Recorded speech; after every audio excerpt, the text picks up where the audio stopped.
Y ya se fue Leticia, ¿verdad? Patricia. Pero bueno, los felicito, es un espléndido esfuerzo, llevan 7 años, ¿no? 7 años. Bueno, yo les voy a platicar de las ecuaciones de Navier-Stokes, el problema del milenio. Es un problema que fue planteado por el Instituto Clay de Matemáticas. Hay varios problemas, pero yo voy a hablar de este en particular. Voy a dividir la plática en dos partes. Una es análisis, en donde primero voy a empezar un poco con cotorreo de qué es la ecuación de Navier-Stokes, luego voy a plantear en términos de análisis qué es el problema del milenio, luego me voy a pasar a la parte más intuitiva de vorticidad y voy a plantear la teoría de Kolmogorov, de cascada, cómo se relaciona con el problema del milenio y al final acabo, espero que me dé tiempo, me dices 15 minutos antes, ¿no? 15 minutos antes. Por favor. Un ejercicio computacional al respecto. Bueno, vamos a empezar. Entonces, supongo que todo el mundo sabe quién es Heisenberg. Mecánica cuántica, el principio de incertidumbre. Entonces dice Heisenberg, cuando me encuentre a Dios, le haré dos preguntas. ¿Por qué la relatividad y por qué la turbulencia? Dice Heisenberg, estoy seguro que nos sabrá contestar la primera. Es una cosa que, por cierto, hay varios autores que han intervenido en este problema. Terence Tao es el que hace esta cita, que es un medalla Phil, que ha trabajado el problema del milenio. Entonces, déjenme empezar de la siguiente manera. ¿Qué es un fluido? Bueno, resulta que un fluido es una ola, es un tornado y es un plasma. O sea, lo que entendemos por un fluido es un concepto amplísimo, ¿no? Muy amplio. Abarca todas estas cosas y más. Pero bueno, en particular vamos a trabajar con esta visión. Bueno, déjenme rápidamente empezar por dos enfoques para entender la dinámica de fluidos, que es el enfoque euleriano y el enfoque lagrangiano. Bueno, en el euleriano nos paramos en un tiempo. Tenemos aquí una superficie y lo que hacemos es que los vectores de velocidad en esa rebanada se van moviendo y vemos cómo se van moviendo. En cambio, en el enfoque euleriano, en lagrangiano, nos paramos en una partícula y vamos siguiendo la partícula de tal manera que son las líneas de corriente. Este es el euleriano, aquí tenemos las velocidades, y en el lagrangiano pues tenemos la patita del punto A de partida y seguimos la trayectoria. Entonces, muy rápidamente, déjenme decir qué hace el campo, qué son, cómo se caracterizan las variables de... Primero está el campo de velocidades, ¿no? Que en este caso serían 3 dimensiones, la velocidad de una partícula, las presiones en el seno del fluido, la densidad del fluido, y las ecuaciones pretenden modelar la evolución de estas cantidades a partir de la segunda ley de Newton y la conservación de masa. Y además tenemos fuerzas, que son las variaciones espaciales de la presión, las fuerzas de rozamiento de las moléculas, la viscosidad, las posibles fuerzas externas gravitatorias. Esto es el enfoque lagrangiano. Pero el problema del milenio se plantea más en términos del enfoque euleriano. Todavía sigo en el lagrangiano. Entonces, bueno, dicho esto, el enfoque lagrangiano, lo que tenemos es simplemente analizamos cómo cambia una función Q según seguimos el seguimiento de la trayectoria, es decir, definimos la derivada material de la cantidad Q, segunda ley de Newton, que es la derivada en el tiempo igual a la fuerza de la densidad por la velocidad, aunada a la conservación de masa junto con la incompresibilidad. Ahí me detengo. ¿Por qué? Porque ahí es el enfoque lagrangiano y lo que vamos a trabajar es, para formular el problema del milenio, el enfoque euleriano. Entonces, lo primero que tenemos es la ecuación qué es y qué modela. Entonces, la ecuación de Navier-Stokes, que es la conservación de momento, aquí está dada por esto. Este es el término ρ, la velocidad, la presión, las fuerzas externas. Entonces, aquí hay dos componentes muy importantes. Este término, que es el término convectivo no lineal. Entonces, este término malo, el monstruo, malo, se portan mal, hace cosas horribles. Bueno, incluso en las leyes de conservación escalares hiperbólicas, que no tienen término difusivo, sabemos que la presencia de shocks, zonas de rarefracción, condiciones de entropía, vienen precisamente del término convectivo.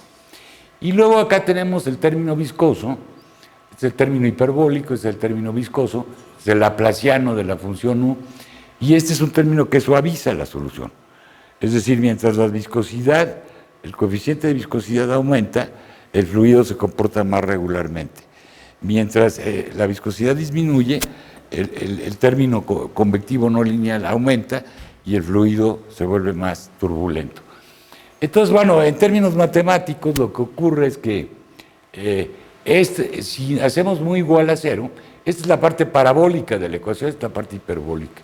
Si hacemos muy igual a cero, entonces las ecuaciones de Navier-Stokes se transforman en las ecuaciones de Euler. Y llegamos a la dinámica de gases de la primera plática que presenté. Ese ya es un problema estrictamente hiperbólico, donde el jacobiano tiene valores positivos y mayores que cero. Bueno, entonces la ecuación 4 describe la mecánica de fluidos junto con la conservación de masa y la condición de incompresibilidad. Rápidamente, sobre las variables, la viscosidad es la medida de fricción del fluido. La fuerza de fricción en un punto X en el dominio está dada por este término, que es el término.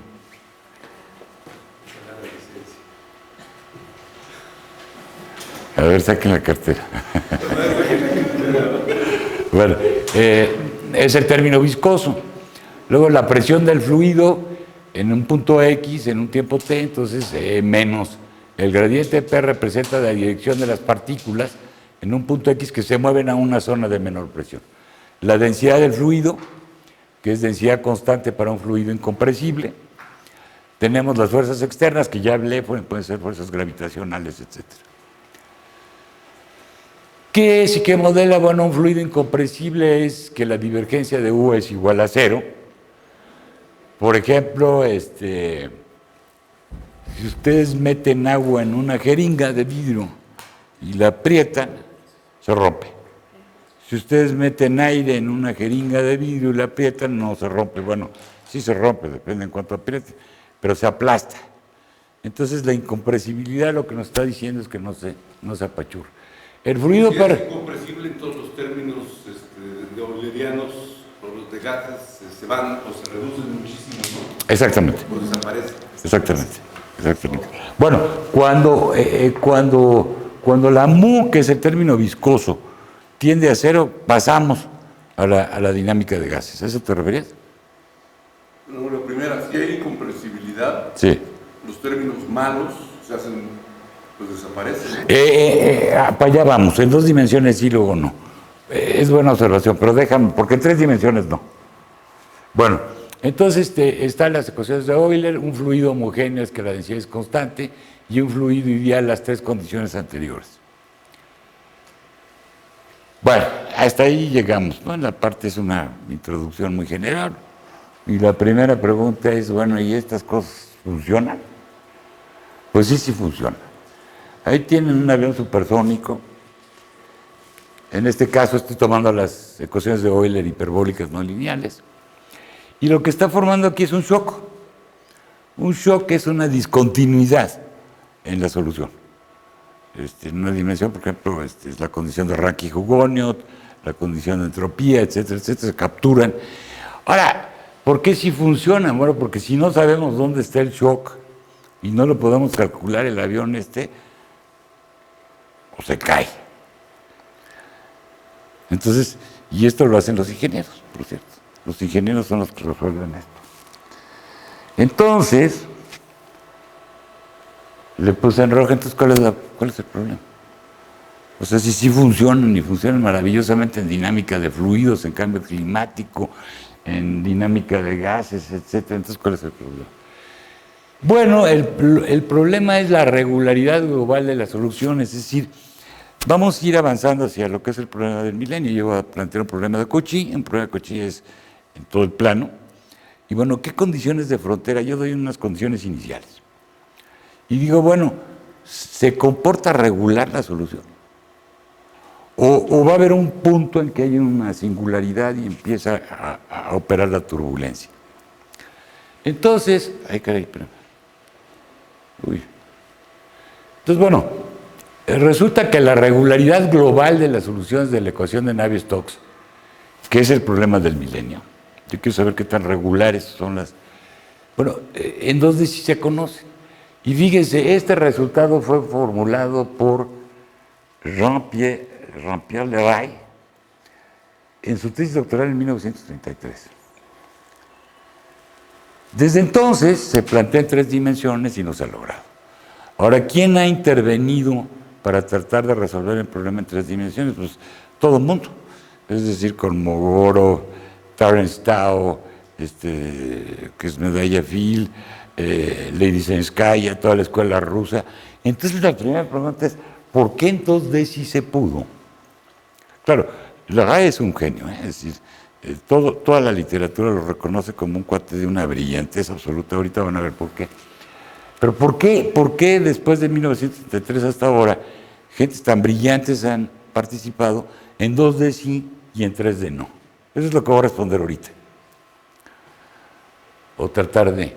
Entonces dice, ¿por qué la singularidad de las soluciones? Bueno, es lo que acabo de decir. Es tan difícil. Bueno, vamos a singularidades y regularidades. Entonces, la respuesta estándar a esta pregunta es la turbulencia. Voy a hablar después de la turbulencia y de cómo no nos ponemos de acuerdo en absoluto, por lo menos en términos matemáticos, de qué es la turbulencia. Dice, el comportamiento de la ecuación de Navier-Stokes para escalas muy finas, en 3 dimensiones, es mucho más no lineal y en consecuencia más inestable que para escalas gruesas. Es decir, en 3 dimensiones, ahorita lo vamos a ver matemáticamente, en 3 dimensiones el término no lineal, que es U punto gradiente de U, empieza a tener una interacción fuertísima en 3 direcciones. Y eso depende de la escala. En 2 dimensiones, no. No existe, por cierto, una explicación matemática formal de cómo se pasa de un flujo regular a un flujo turbulento. Aquí han entrado topólogos, geometrías, no hay una explicación, no se sabe. Bueno, vamos a ver, entonces vámonos ya al problema Clay, al problema del milenio, y vamos a hablar de 2 condiciones, una que es condiciones de regularidad y otro que se llaman soluciones autosimilares. Entonces, las primeras, tenemos aquí un fluido viscoso, homogéneo, incompresible. Esta es la ecuación que habíamos visto hace un momento, es el término convectivo, aquí está el término viscoso, hay condición de incompresibilidad, condiciones iniciales, un problema de Cauchy. Entonces, las condiciones, no me voy a meter en detalles, pero las condiciones de regularidad, lo que quieren decir es que estas son las condiciones iniciales. Entonces, la derivada alfa de las condiciones iniciales decaen suficientemente rápido en infinito, para todo alfa y todo k. Y las fuerzas exteriores, estas que están aquí, que son gravitacionales, sus derivadas también decaen infinito. La pregunta es ¿por qué? ¿No? ¿Esto qué quiere decir o qué significa? Lo que pasa es que vamos a trabajar en espacios Sobolev. Imagínense, entonces, para que una función esté en un espacio Sobolev, en R2, por ejemplo, pues tiene que caer suficientemente rápido en infinito. A ver, si yo tengo el espacio de Lebesgue, la función en R, la función 1 está en el espacio, pues no, porque el área bajo la curva de una función 1 es infinito. Entonces tiene que decaer suficientemente rápido. Entonces en los espacios de Sobolev ocurre lo mismo. Tenemos que tener un decaimiento. Y entonces las condiciones, esto creo que según alguien me decía, la redacción de este problema lo hizo Caffarelli, pero luego alguien me decía que no, que fue otra gente, Terence Tao. En fin, entonces condiciones de regularidad se cumplen sobre las condiciones iniciales y sobre las derivadas de las condiciones iniciales de las fuerzas externas. Y diremos que una solución es admisible si para X en R3 sea infinito, con decaimiento en el infinito de la presión y energía finita, es decir, es admisible si la presión decae y si la energía es finita, es decir, si este término está acotado. Entonces, si unimos los dos, simplificando, lo que tenemos es que queremos soluciones con energía finita y que estén acotadas por las condiciones iniciales y cuyas derivadas decaen suficientemente rápido en el infinito. Entonces, ¿Qué dice el problema del Instituto Clay, del milenio de la ecuación de Navier-Stokes? Hay una manera asertiva de plantear el problema y una manera negativa. La asertiva dice, sea U0 la condición inicial tal que satisface las condiciones de regularidad, o sea, de decaimiento al infinito. Entonces siempre existen soluciones admisibles, es decir, soluciones con energía finita y cuya presión decae a infinito en cero. Si se resuelve eso en 3 dimensiones, pues se resuelve el problema del milenio, no está resuelto. La otra forma de plantear el problema es encontrar una condición inicial que satisface las condiciones de regularidad, es decir, que cae suficientemente rápido, etc. Y tal que no existe una solución admisible con el dato inicial U0. Son 2 maneras. Cualquiera de las 2 demostraciones implica la solución del problema del milenio del Instituto Clay. Bueno, ahora vámonos con Monsieur Leray, se pronuncia Leray en francés. Él, en su tesis doctoral en 1933, fue pionero en hacer análisis matemático y demuestra la existencia global de soluciones clásicas en 2D, que es lo que queremos para 3D. Entonces, el teorema de 2D de Leray dice lo siguiente: existe un tiempo t asterisco que, fíjense, depende de la norma en el espacio Sobolev H1, de los datos iniciales, de la fuerza y de la viscosidad. Ese es un tiempo. Tal que, y fíjense nada más, esto ya implica un teorema de inmersión, es decir, porque yo estoy tomando la U en sentido fuerte. Y esto es finito para todo tiempo entre 0 y t, asterisco. Bueno, ahorita voy a hablar de cómo lo hizo Leray y cómo se adelantó bestialmente a una serie de conceptos como teoría de distribuciones, etcétera, etcétera. Entonces, la solución depende de los datos iniciales y del término no homogéneo, la F, y la viscosidad. Bueno, además, Leray en 1933 probó la existencia local de soluciones regulares con dependencia del dato inicial y probó un teorema en 3D para soluciones débiles. Dice, para todo T mayúsculo existe, estamos hablando de existencia, no de unicidad. El problema del milenio no implica la unicidad, no incluye la unicidad, implica la existencia. Existe una solución débil en el sentido de distribuciones para la ecuación de Navier-Stokes que satisface que U esté en esto, este es el conjunto L2, L2, H1, omega, etc. Ahora, estos teoremas son formidables porque estamos hablando de espacios Sobolev y estamos hablando de teoría de distribuciones. Bueno, resulta que en 1933 no se conocía la teoría de distribuciones, ni se conocían los espacios Sobolev. Bueno, flotaban en el aire, tampoco es que Sobolev lo inventó en un día, pero la teoría de distribuciones la publica Lawrence Schwartz en 1964. Y el primer libro formal de Sobolev se publica en 1963.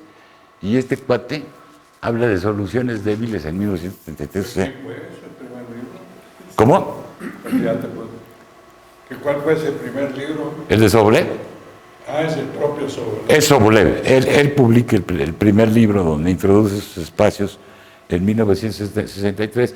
Y Schwartz publica el libro que creo que ya no está traducido al español en francés. Pero sí hay trabajos de Schwartz de antes. No, claro. Él escribió sobre teoría de distribuciones desde los 20.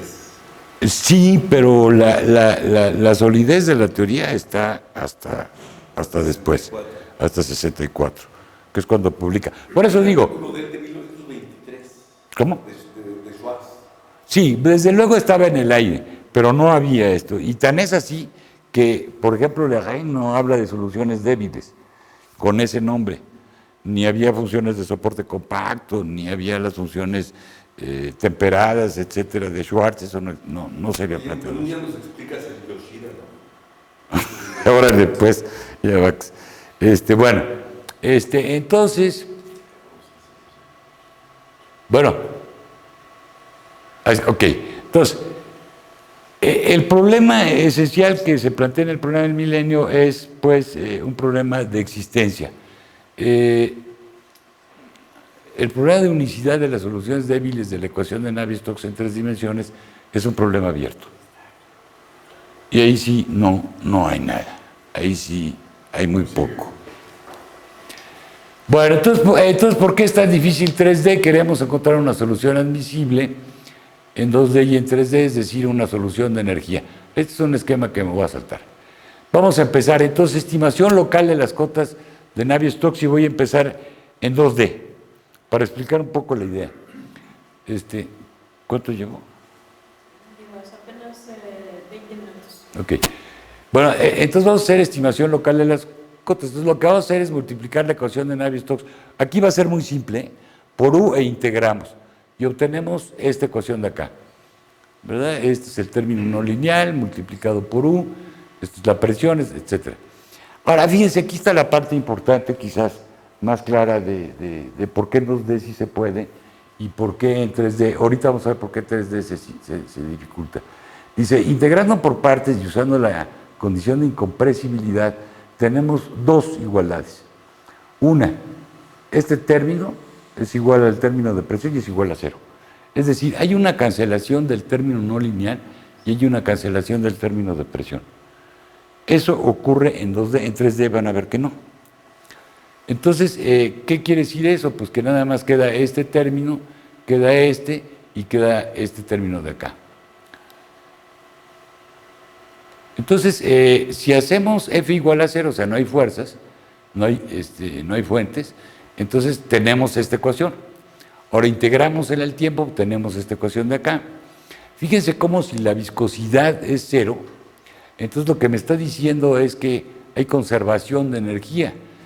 Esto va a ser igual a esto porque la viscosidad es 0. Y el problema ya está resuelto, por lo menos en sentido local. ¿Por qué local? Porque va de 0 a t, y t puede ser suficientemente pequeño. Entonces dice, donde si nu es igual a 0 se conserva. Si nu no es igual a 0, es decir, si tenemos el caso viscoso, obtenemos cotas de las derivadas, es decir, acotamos esta parte en términos de una constante c. C depende básicamente de la energía inicial. Pero entonces la parte central está en la lámina anterior porque hubo una cancelación del término no lineal y también del término de presiones. Ahora, ¿qué pasa si sí tenemos fuente? Es decir, fuerzas externas. Bueno, aquí simplemente repito, ahora sí incluyo el término de viscosidad y entonces simplemente tengo que acotar este término, que no voy en detalle, es la desigualdad de Gromwell, y esto se acota de esta manera. Y entonces lo que obtenemos integrando la ecuación es que esta integral está acotada por una constante.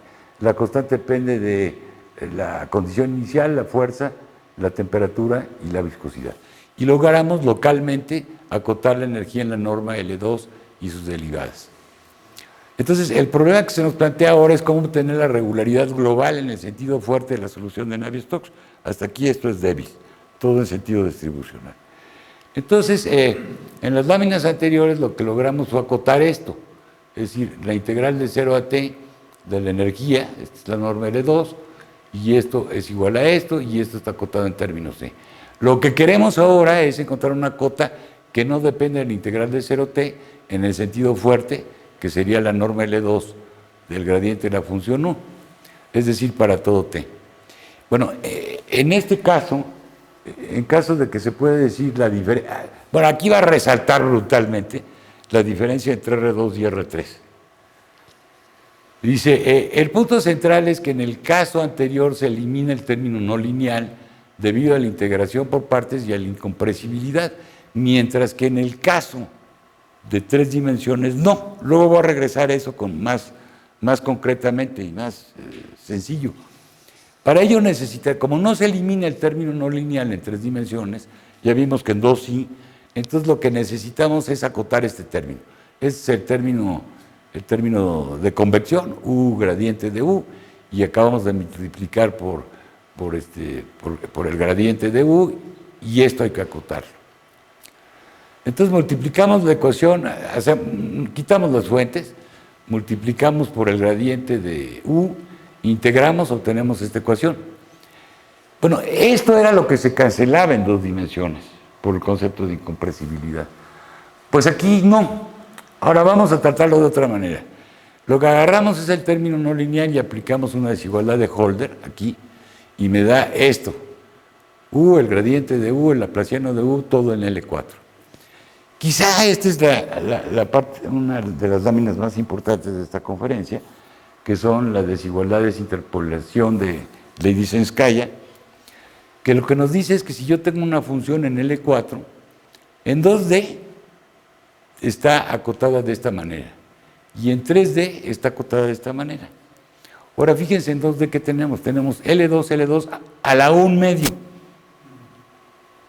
En cambio, en 3D tenemos L2 a la 1 cuarto y a las 3 cuartos. 1 cuarto y 3 cuartos da 1 y 1 medio y 1 medio da 1. Pero esto significa que aquí lo que tenemos son espacios de Hilbert, acá. En cambio, abajo tenemos espacios de Banach y se vuelve aquello la monstruosidad. Es otra manera de revisar por qué no hay una eliminación del término no lineal. Entonces, en dimensión 2, la norma L4 se puede acortar de esta manera, es 1 medio, y esto implica esta desigualdad que está acotada por esto. Esto ya lo habíamos integramos en el tiempo y obtenemos que esto está acotado por C. Es una cota en 2D. Y en 2D sí se puede. Estamos en espacios de Hilbert, la desigualdad de Leidy-Senskaya se puede aplicar y podemos hacer el acotamiento de la energía. ¿Qué pasa en dimensión 3? Bueno, en dimensión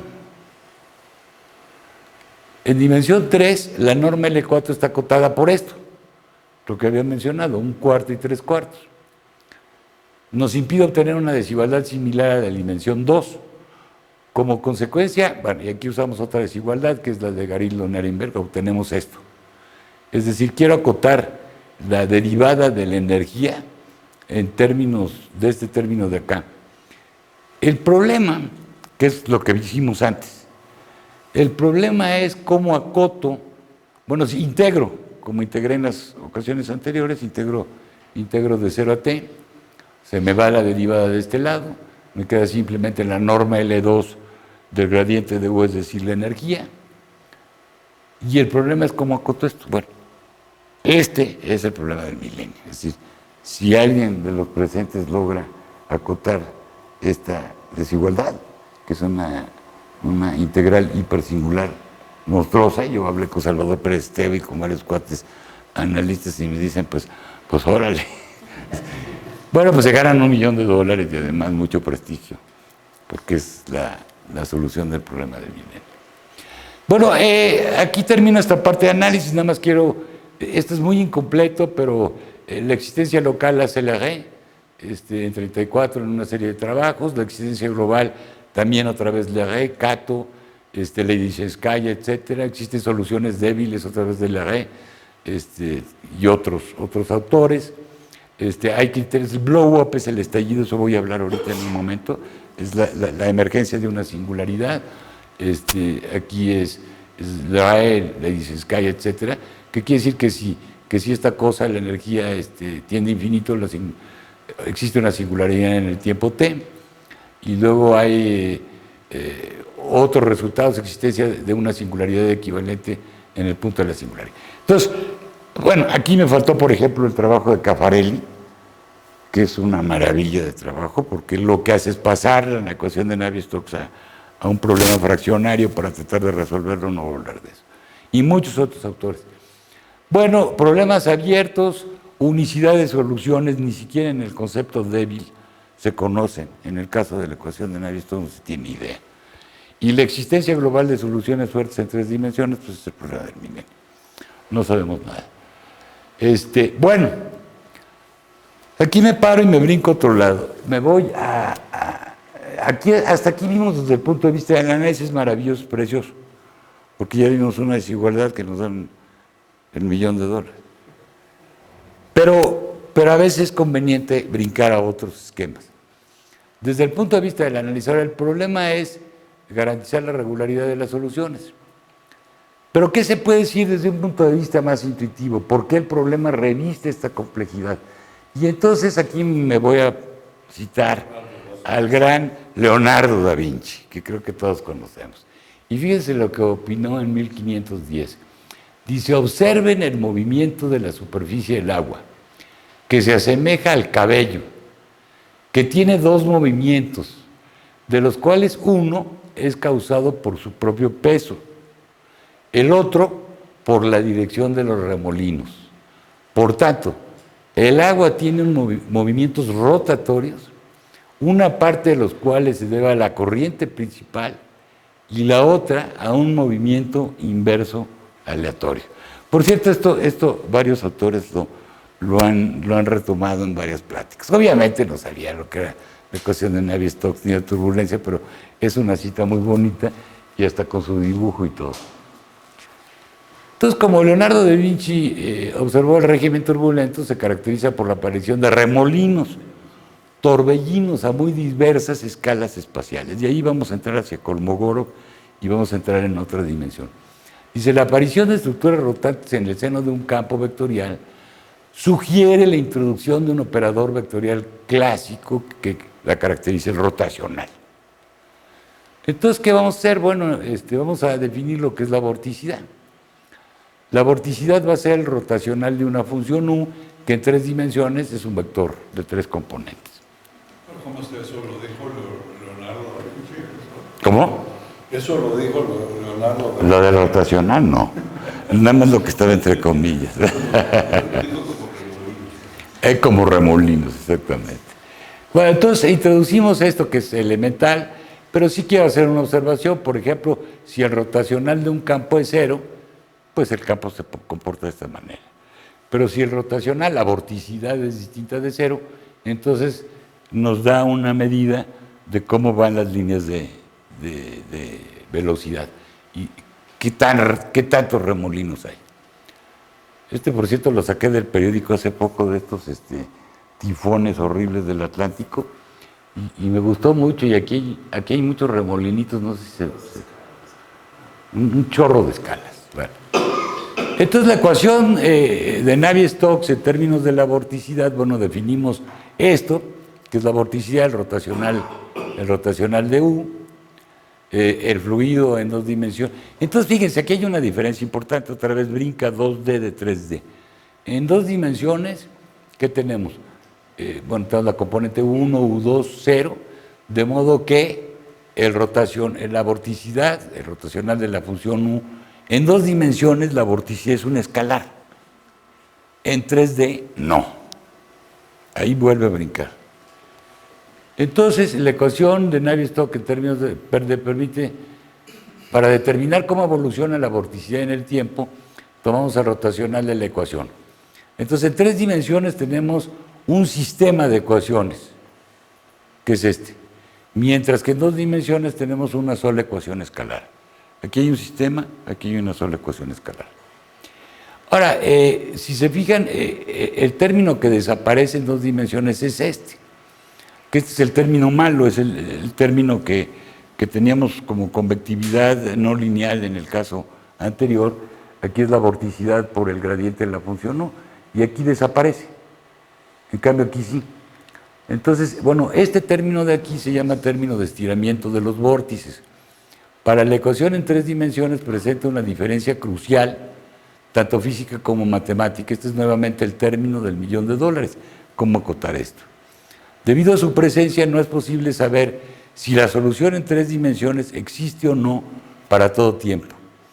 Este término explica algunas diferencias fundamentales entre los flujos en 2 y 3 dimensiones. Es decir, en 2 no existe, no hay estiramiento de los vórtices, en 3 dimensiones sí. Voy a poner un ejemplo rápido. Por ejemplo, en 2 dimensiones tenemos que la velocidad es v0, mientras que la vorticidad es 0, 0, u. Entonces, si multiplican esto, se sigue inmediatamente que esto se cancela, ¿verdad? Porque multiplico por y se cancela. En 3 dimensiones este término no necesariamente se cancela y puede generar un fuerte fenómeno local que se conoce como mecanismo de estiramiento de los vórtices. Este mecanismo es responsable de aumentar la circulación de los tornados. Entonces, a ver, vamos a incorporar... ¿Cuánto me falta? 25 minutos. Ah, bueno, perfecto. Entonces, vamos a incorporar entonces ahora el concepto de turbulencia. De hecho, lo voy a mencionar ahorita, la RAE no habló de soluciones débiles. A sus soluciones débiles en sentido distribucional les llamó soluciones turbulentas. Entonces, ¿por qué es tan difícil obtener un resultado de regularidad para las soluciones? Hemos visto este problema en dos, desmanejable, la RAE. La respuesta estándar a esta pregunta está ligada a otro elemento que es la turbulencia. El comportamiento tridimensional de la ecuación de Navier-Stokes en escalas más finas es mucho más no lineal y por lo tanto más inestable que en escalas gruesas en 3D. Es decir, el término ese que omega por el punto gradiente de U, que es el estiramiento de los vórtices, no está presente en 2D y sí está presente en 3D. No existe una explicación matemática de cómo se pasa de un flujo regular a un flujo turbulento.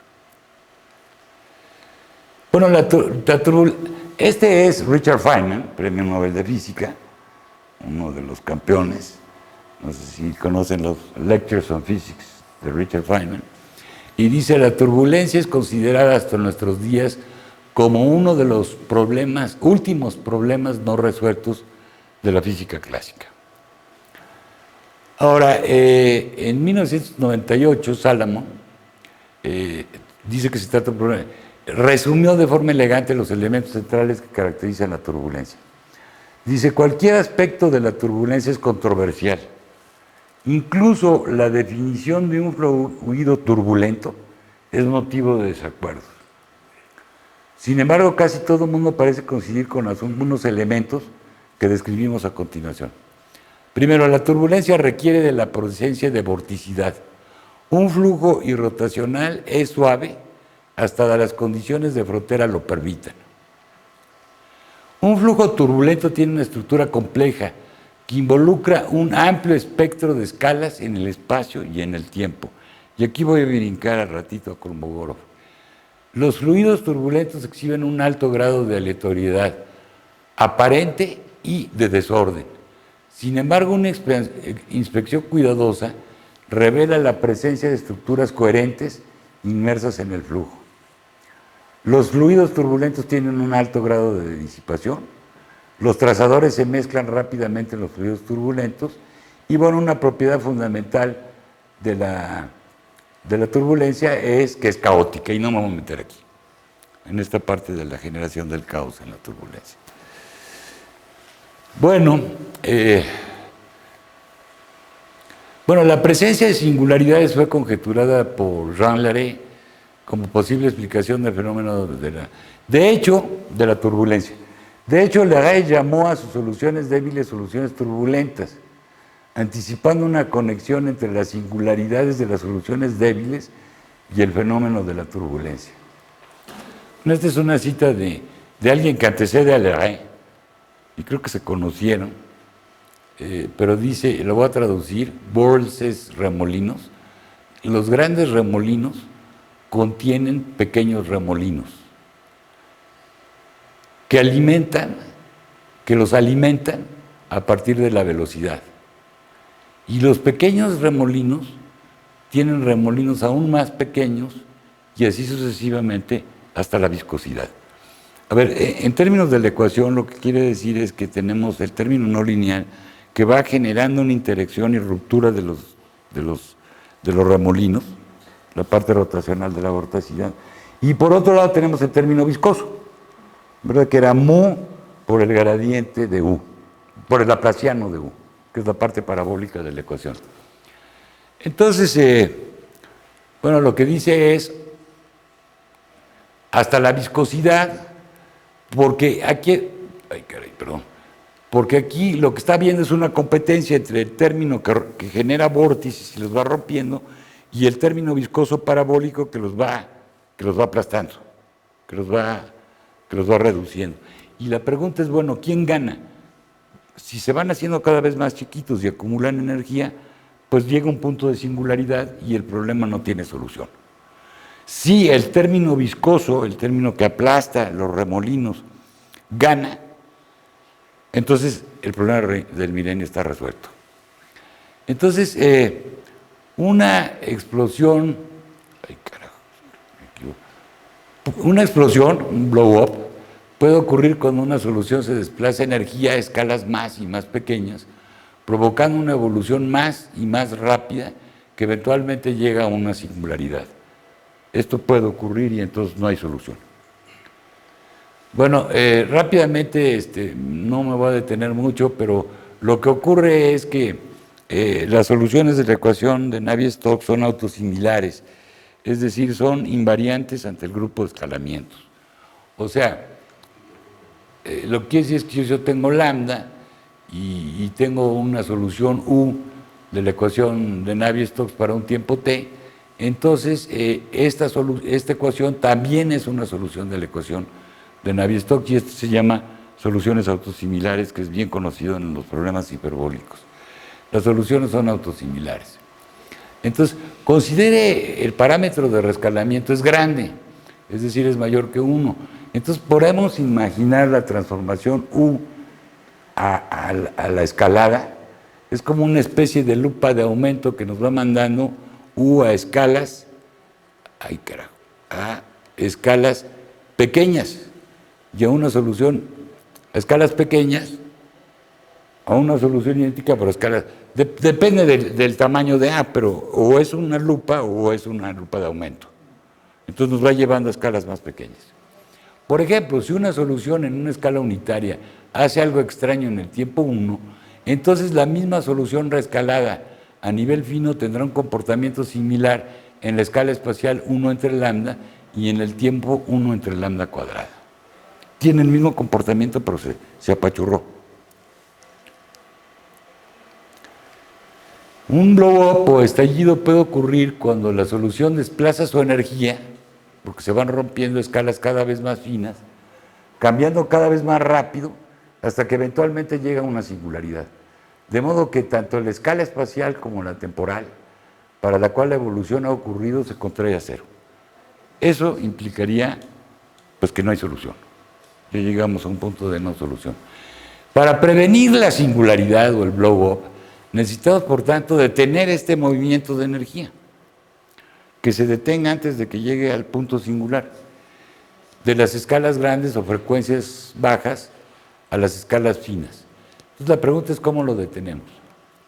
Dice, de hecho, tenemos solo dos cantidades globales que son útiles para lograr este control, esta cosa que detenga.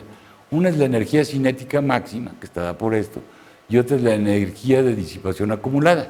¿Qué es esto? Tomemos una solución de la ecuación de Navier-Stokes suave en una escala arbitrariamente larga y dejemos que evolucione un periodo largo de 0 a t. Asumamos que permanece suave excepto en el tiempo t.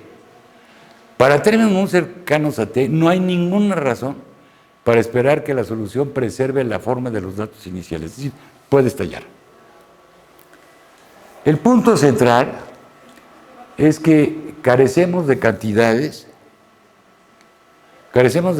de control que puedan impedir el estallido o blow-up. Dice, el único control que tenemos es la desigualdad de Leray, que nos permite controlar la norma L2, en la norma L2 la velocidad del fluido. Pero lo que queremos en realidad es controlar la vorticidad del fluido, es decir, el rotacional de la velocidad. Es decir, no tenemos cantidades globales en términos matemáticos que nos expliquen por qué la parte parabólica de la ecuación, la parte viscosa, empieza a ganarle a la parte convectiva y la detiene y no se forma la singularidad. En dimensión 2, la ecuación de evolución de la vorticidad permite este control. En dimensión 3 no conocemos la forma de controlar la vorticidad. La ecuación de Navier-Stokes combina un término difusivo con un término convectivo. Es lo que he estado diciendo durante la plática.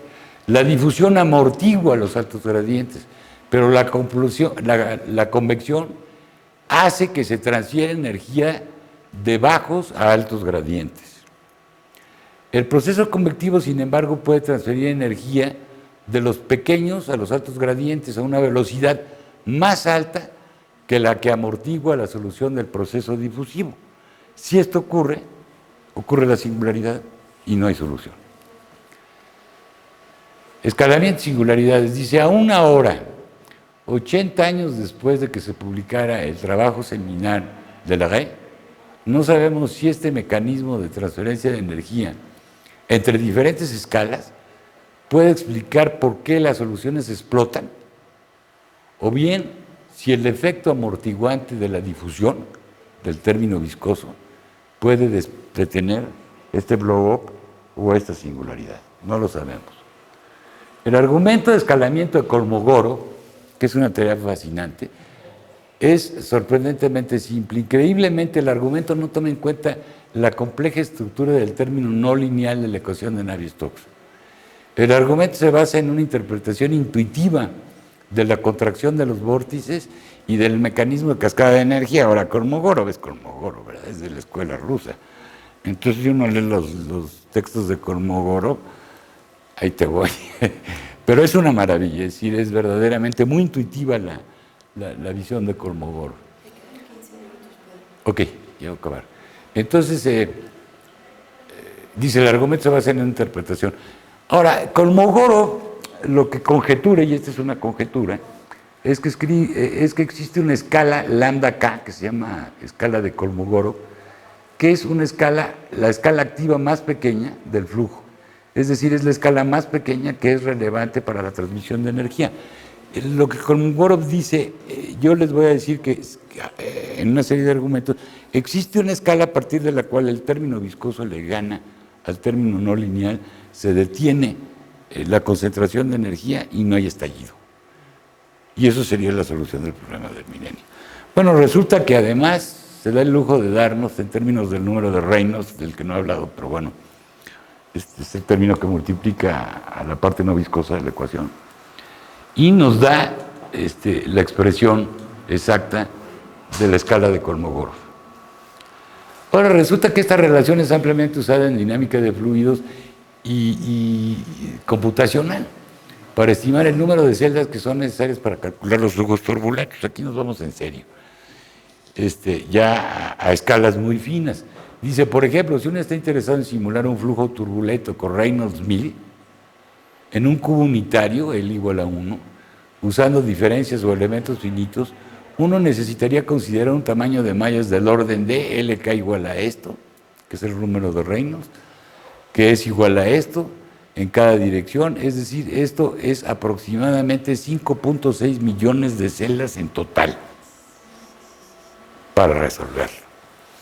Y bueno, esto les da una idea. Quiero terminar con un trabajo, en el estado del arte, perdón, se me olvidó en el estado del arte actual no podemos aprobar o desaprobar matemáticamente el escenario de cascada de energía que se detiene en la escala de Kolmogorov en todo el dominio.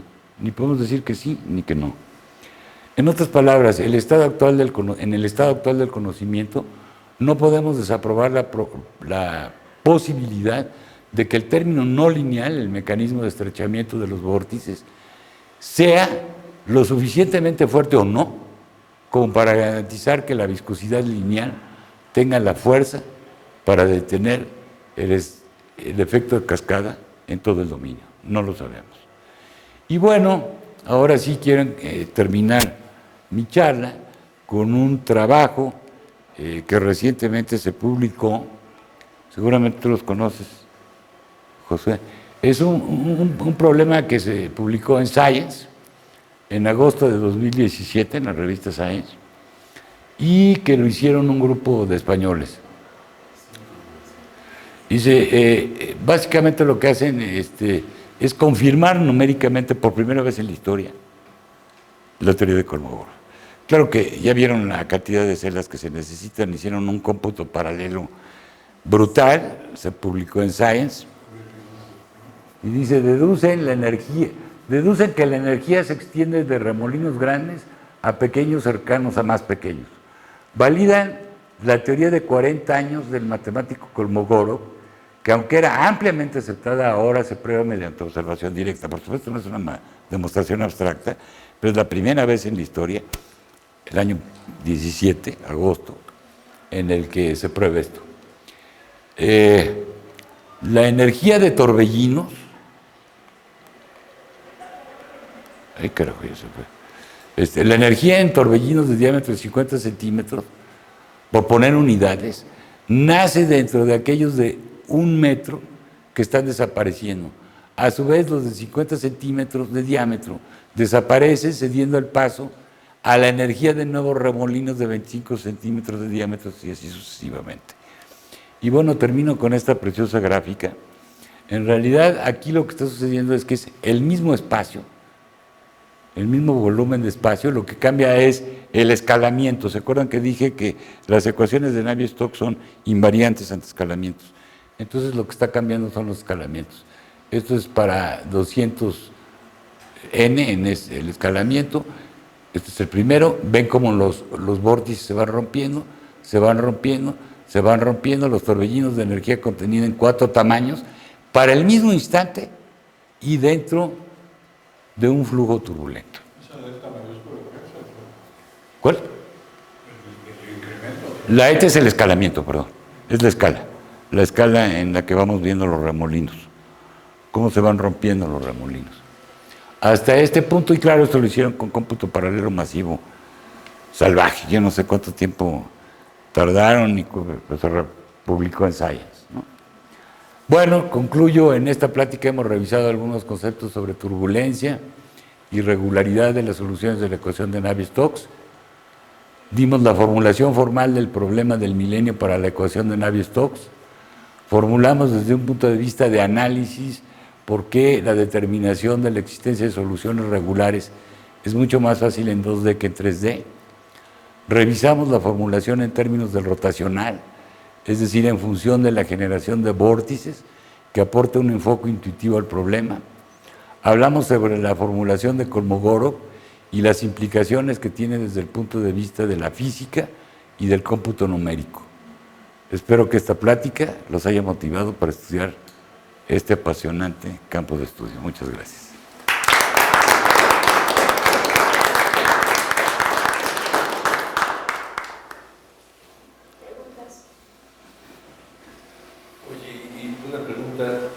Uno ve que ofrecen pues, una serie de herramientas y software para simular toda esta área de mecánica de fluidos computacional. Hacen simplificaciones brutales, imagino. Sí, exacto. Y hacen aproximaciones para cada problema. Así es. Ahora, la parte interesante de esto es que funciona. Por eso puse la gráfica del avión. Eso está ahí y hay miles de problemas de dinámica de fluidos, de plasmas, etcétera, en donde funciona. Es decir, el cómputo científico va más adelante. Lo que pasa es que, claro, si llegamos a la parte matemática profunda, pues ahí sí la cosa cambia.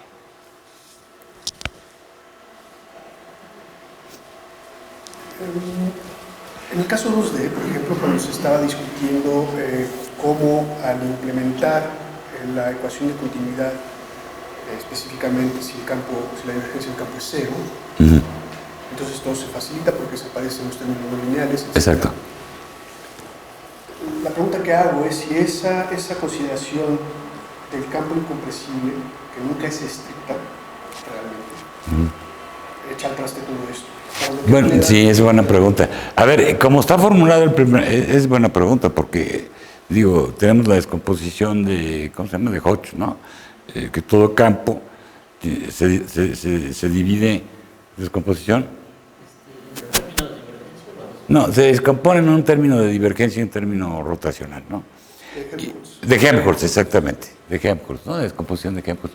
Entonces, estrictamente nunca es de divergencia cero. Ahora, el problema del milenio está formulado en términos de divergencia cero. Puede ser que no, puede ser que sea para campos compresibles y ahí no, pues ya te lanza a quién sabe qué cosa. Esto se puede complicar muchísimo, ¿no? ¿Y no se ha intentado, por ejemplo,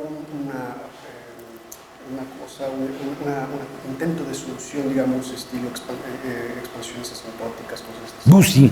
Sí, no es la locura. O sea, es fascinante. Por ejemplo, hay un trabajo de Terence Tao en que hace una revisión exhaustiva de todos los... Por cierto, hay que estar muy optimista, porque si no se deprime uno, ¿eh? No, Terence Tao es medalla Phil, está en Estados Unidos, vino a México una vez, y acaba el artículo, que es excelente, maravilloso, y uno acaba verdaderamente deprimido. Por eso digo, léanlo. Ahora, ahí narra este tipo de cosas que tú estás planteando. Ya es una revisión exhaustiva, es muy generoso Terence Tao. Pregunta, respecto a tu última, los cubos, están los diferentes torbellinos. Eso que, lo que quiere decir que el tamaño promedio de cada uno de los remolinos que encuentras, si lo graficas en dos pendientes menos 3/4, algo así. Es como una lupa. Por eso, o sea, si graficas tamaño con respecto a el número de reinos con respecto al tamaño del torbellino, en dos log te queda menos 3/4. Exacto. Bueno, acabas de tocar un punto que además estaba yo platicando con Renata Iturriaga, porque Pedro Miramontes, ayer dio una plática sobre leyes de potencia, y resulta que el 3/4, bueno, y entonces yo me acuerdo que, perdón, ya me desvié, pero le pregunté a Renata y le digo, a ver, ¿por qué 3/4? Y entonces encontré en un trabajo de Kolmogorov que agarra el 3/4. Pero la verdad yo no tengo la menor idea, ¿tú sabes más de eso? Yo no tengo la menor idea de por qué el 3/4 es mágico. Y Renato me dijo yo menos. O bueno, ninguno de los dos supimos. Está en una de las pinturas al pintor Escher. ¿Escher? No, de Escher. Del otro holandés, ¿cómo se llama? Famosísimo, que se cortó la oreja. Van Gogh. Sí, creo que sí, ¿verdad? García Naumis, ahí en física, hizo el escalamiento en términos de los remolinos que dibujó y sigue en esa misma... Y tiene el 3/4, ¿verdad? Parece que está inscrito en la mente de los holandeses, ver que los remolinos se parten. Sí, yo creo que sí. Pues si alguien sabe del 3/4, que me explique, porque sí es una cosa muy misteriosa. Tiene que ver con la adquisición de energía en el cuerpo, aparentemente los tubos que estamos compuestos, la boca, el digestivo, se van haciendo muy chiquitos y se van ramificando. Entonces es una especie de tubería compleja cuya el cambio de escala y tamaño va como en las 3/4. Pues en términos energéticos para explicar los tamaños. Aquí aparece el 3/4. Por eso no, es fascinante. Es un temazo eso, pero yo no lo entiendo. Una nota, cuando hablas de globo y de una singularidad, ¿a qué singularidad te refieres? Lo que pasa es que los remolinos se van partiendo. Llega un momento que se parte, pero van concentrando energía, y como cada vez son más chiquitos y mantienen la energía, llega un momento en que la energía se vuelve infinita. Es decir, imagínate como un disco. El disco llega al punto cero, casi el radio es cero, pero la energía sigue siendo la misma. que pasa ahí? Pues hay una singularidad y no hay solución. Oye, fíjate que curiosamente, ¿qué tiene que ver el blow up con el Big Bang? Ay, chirro, no sé. Sí, no sé. Porque el cuate que inventó el término del Big Bang lo hizo para burlarse de los otros, y justamente fue el término que tuvo Éxito. Fíjate. De ahí sí no tengo ni idea. Bueno, pues eso. Sí, bueno, las ecuaciones de Napier salen de balance de las ecuaciones de masa, Momento, etc. En este balance también hay un balance de entropía. Está formulada como una desigualdad de Chaussky. Exacto. ¿Qué efecto tendría que se encontrara esta solución de la existencia que sea compatible con esta desigualdad? Pues mira, no me he metido mucho en eso. La entropía está desde las ecuaciones hiperbólicas escalares, ¿no? Es decir, el teorema de Lax-Oleinik utiliza el concepto de entropía para probar la existencia de soluciones débiles en hiperbólicas no lineales. Y sí hay trabajos en el contexto. Te recomiendo que veas Terence Tao, y ahí seguramente podrás ver la respuesta. Yo no la sé. ¿Ya no hay más preguntas? Yo sí tengo muchas. ¿Hay algún matemático que haya dicho que posiblemente no esté bien planteado el problema? Bueno, sí, ha habido discusiones. Ha habido gente que dice que a lo mejor lo que pasa es que el problema original, como lo planteó el Instituto Clay, debe cambiarse. Pero bueno, por lo pronto ahí está como lo planteó Clay. Bueno, si no hay más preguntas, gracias, Pedro. Muchas gracias.